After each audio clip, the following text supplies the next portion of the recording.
Everyone's different. So this is a podcast for people that are interested in the cyberspace and interested in the stories about how people got into the cybersecurity industry. So if that resonates with you, this is the podcast you should be listening to. Okay? Chintal, let's get into it. I want to start from the very beginning of your cybersecurity journey.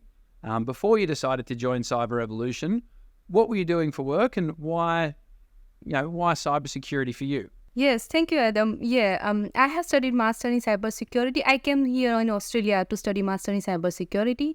And after finishing my study, I was pregnant. I was at home for around 1.5 years. So to fill out that gap, technology is ever changing, and specifically for cybersecurity, always new trends are coming in.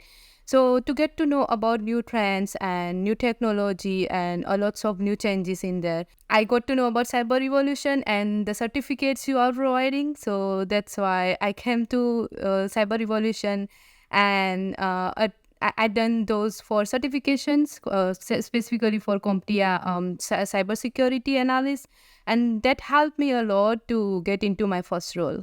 Thank you so much for that. No, amazing. You've been an amazing student. As I said at the start, you've got a really good story, and I know that you came to Australia, what was it, about 2 or 3 years ago now? 4 years ago.